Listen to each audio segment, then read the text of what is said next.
বিসমিল্লাহির রহমানির রহিম। হে সমস্ত জগতবাসী, আজ আমি শামীম আলী চিশতি আপনাদের সামনে যে আলোচনাটি নিয়ে হাজির হলাম, সেই আলোচনাটি অবশ্যই খেয়াল করে শুনবেন, মন দিয়ে শুনবেন। দেখেন, এই পৃথিবীর মানুষ একটা জিনিস জানে, নামাজ, রোজা, হজ, জাকাত। কিন্তু নামাজ, রোজা, হজ, জাকাতের মধ্যে কিন্তু আমরা সহজেই কথাটি বলে ফেলেছি।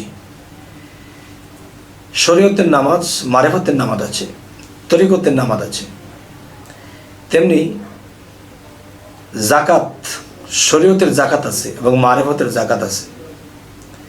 ঠিক এই যে আমরা রোজা, রমজানের মধ্যে যে আমরা রোজার শেষের দিকে এসেছি, এখন আমরা শবে কদর পালন করব।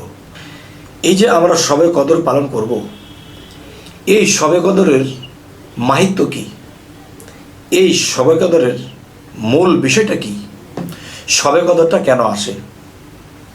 আচ্ছা, শবে কদরের মূল বিষয় যদি আমরা বলতে যাই, তাহলে শবে কদর,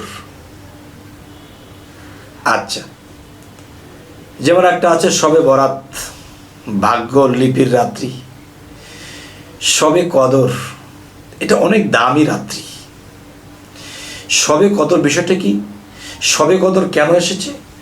শবে কদর শরীয়ত কি বলেছে? শবে কদরের মারিফত বা হাকিকত কি বলেছে? আচ্ছা, শরীয়তের কদর যারা পালন করছে, নামাজ পড়ছে, রোজা করছে এবং বিভিন্ন ওয়াজ করছে, বিভিন্ন ভালো কথা শুনছে, জিকির করতেছে, শেষ।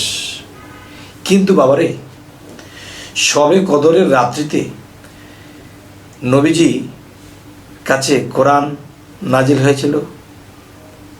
কোরআনটা কি? কোরআনটা হলো জ্ঞান ভাণ্ডার। আর সেই জ্ঞান ভাণ্ডারের বিষয়টা শবে কদরের রাত্রিতে নবীর উপর নাজিল হয়েছিল। আচ্ছা, তাহলে এই শবে কদরের রাত্রিতে কোরআন নাজিল হয়েছে, তাহলে এই শবে কদরের রাত্রিতে হলো কেন? অন্য রাত্রিতে হতে পারতো। তাহলে আজকের মূল বিষয় হলো কি? হযরত মুহাম্মদ সাল্লাল্লাহু আলাইহি সাল্লামের কাছে কোরআন নাজিল হয়েছিল ওহীর মাধ্যমে। তাহলে ওহী, ইলহাম এবং আল্লাহ থেকে হট কানেকশন হওয়া, এটারই সময়টা হলো শবে কদর। তাহলে আমাদের সামনে, পিছনে বা রমজানের যেখানে আমরা পৌঁছেছি, তো শবে কদর শরীয়তের মানুষ একই দিনে একই সময়ে করতেছে। এটা হলো শরীয়তের শবে কদর। আর এই শবে কদরে কি কি ঘটতে হবে, কি হতে হবে আপনার, যদি মনে করেন যে এই শবে কদরটা আপনার ঘটবে, এই শবে কদরটি ঘটবে কি, মূল হাকিকত কি? যদি কোনো অলিয়া উলিয়া, কোনো সাধু পুরুষ, কোনো সাধক যদি সাধনা করে থাকে, তখন তার মধ্যে ওহী ইলহাম নাজিল হবে। আর এই ওহী ইলহাম নাজিল হওয়ার রাত্রটাই হলো শবে কদর রাত্রিতে শুরু হয়েছিল। আচ্ছা, তাহলে শরীয়তের যেই শবে কদর করা হয়, নবীজির কাছে ওহী ইলহাম এসেছিল, সেই রাত্রটি শরীয়ত পালন করে। মারিফত ও হাকিকতের দেশে যদি যাই, এই শবে কদর কার জীবনে কখন আসে সে বলতে পারবে না, যদি আল্লাহ না জানায়। তবে যে হযরত মুহাম্মদ সাল্লাল্লাহু আলাইহি সাল্লামের কাছে যে আল্লাহর তরফ থেকে খবর, কোরআন নাজিল, যাই কিছু হয়েছিল, শুরু হয়েছিল সেই শবে কদর। তো এই পৃথিবীতে যারা আল্লাহর সাধনা করে, যারা আল্লাহর প্রেমে মত্ত হয়ে আছে, তাদেরও শবে কদর ঘটে। সেটি কিন্তু নবীজির যেই দিনে হয়েছিল সেই দিন যে হতে হবে, সেই দিন যে হতে হবে সেটা নয়, যে কোনো সময়, যে কোনো দিনে হতে পারে।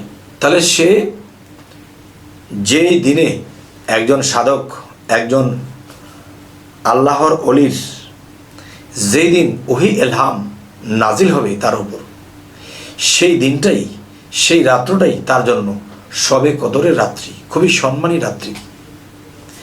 তাহলে শরীয়ত হযরত মুহাম্মদ সাল্লাল্লাহু আলাইহি সাল্লাম এটা পালন করতেছে। আর হাকিকত, তরিকত, মারেফত এটা হলো কি? এটা হলো নিজের শবে কদর, যে যেই দিন ওলি আউলিয়ার কাছে আল্লাহর তরফ থেকে খবর আসতে শুরু করবে, সেই দিনটাই তার জন্য শবে কদরের রাত্রি, পবিত্র রাত্রি, সম্মানী রাত্রি।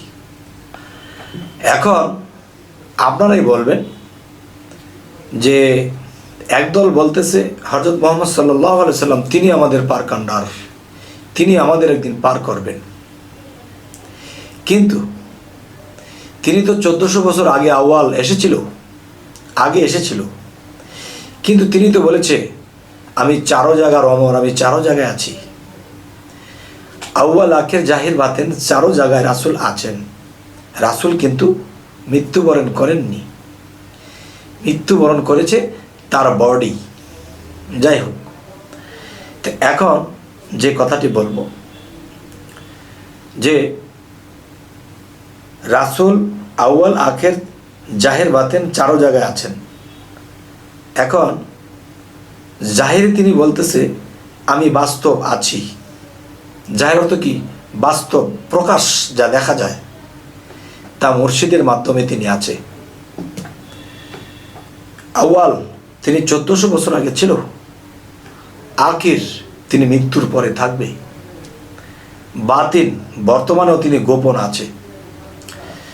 তো এখন যে তরিকতের দৃষ্টিতে যে নবী মুর্শিদের মধ্যে আছে, তারা জীবিত পাচ্ছে, কথা বলছে, শিক্ষা নিচ্ছে। আর শরীয়ত 1400 বছর আগে তিনি ছিল, তার পাইরবি বা তার দরুদ পাঠ করে তাকে ভালোবাসে।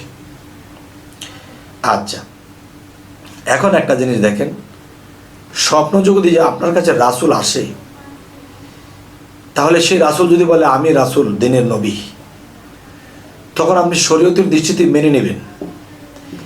কিন্তু তরিকতের দৃষ্টিতে কি? যে হযরত মুহাম্মদ সাল্লাল্লাহু আলাইহি সাল্লাম যে সৌদি আরবে ছিল, তিনি যদি স্বপ্নযোগে এসে বলে আমি রাসূল, এখন একজন ভক্ত মানবে না। কারণ নবীকে তো আমি কখনো দেখিনি। অন্য কোনো রূপে যদি শয়তান সামনে দাঁড়ায় আর যদি বলে আমি মুখ, আর যদি মানতে যায় ওই মেয়ের ঈমান থাকবে না। আর প্রকাশ্যে যে মুর্শিদের স্রোত আছে, সেই মুর্শিদের স্রোত কখনো শয়তান ধরতে পারবে না। সেই মুর্শিদ এসে যদি বলে হ্যাঁ তিনি এই রূপে, তিনি মদিনায় ছিলেন, মক্কায় ছিলেন, সৌদি আরবে ছিলেন, তখনই মানব যে হ্যাঁ মুর্শিদ ছোট কখনো শয়তান ধরতে পারবে না। কারণ আমি আমার মুর্শিদকে আমি জীবিত দেখেছি, চিনেছি, কিন্তু ওই রূপে তো আমি চিনিনি। যখন তিনি বলে দেবে তখনই মানব। তাহলে মুর্শিদ শব্দটা কোরআনে সূরা কাহাফের মধ্যে এসে গেছে। যারা আমার মুর্শিদকে ধরলো না, পারলো না, বুঝলো না, মানলো না, তারা পথভ্রষ্ট। কে বলেছে? আল্লাহ বলেছে। তাহলে মুর্শিদের রূপটাও রাসূলের রূপ, মুর্শিদের হাতটাও রাসূলের হাত। আর যদি আমরা বলি যে না, যিনি সৌদি আরবে ছিলেন মুহাম্মদ রাসূল, তিনি আমাদের পারকান্ডারি, ঠিক আছে, তিনিও পারকান্ডারি, কিন্তু আমি তাকে দেখলে চিনব না। কেননা সে বাস্তব, আমি তাকে দেখিনি। আর নিজের মুর্শিদ যখন চিনিয়ে দেবে যে হ্যাঁ এই রূপে তিনি ছিলেন, তখনই মানব। আচ্ছা, তাহলে আজকের আলোচনা কি? শবে কদর, শরীয়তের শবে কদর। সেই নবীজির 1400 বছর আগে, 1450 বছর আগে তিনি হয়েছিল শবে কদর, সেটা তারা মানতেছে। আর সাধু, অলি, আউলিয়া যারা, তারা তার নিজের শবে কদর, যে নিজের মধ্যে আল্লাহ মিশ্রিত হয়েছে, এই আল্লাহ যেদিন আমাকে সাক্ষাৎ দেবে, আমাকে শিক্ষা দেবে এবং আল্লাহর তরফ থেকে খবরাখবর পাইতে শুরু করবে, তখনই সেই একজন আল্লাহর অলির শবে কদর হলো। ওটাই তার জন্য পবিত্র রাত্রি। তাহলে শরীয়তের দৃষ্টিতে যারা করতেছে এটা ওইখানে ঠিক আছে। আর তরিকত এবং হাকিকতের জগতে যারা করতেছে, তারা নিজের মধ্যে যে আমার শবে কদর কোন দিন না জানি হয়, তাই তো সাধন করে নির্ভয় যদি আল্লাহ সদয় হয়। যাই হোক, এই সমস্ত জগতবাসী, আমাদের এই চ্যানেলের আলোচনা যদি আপনাদের ভালো লাগে তো অবশ্যই সাবস্ক্রাইব করে নেবেন, পরবর্তীতে যেন ভালো আলোচনা এনে দিতে পারি। তো সকলেই ভালো থাকবেন। আল্লাহ হাফিজ।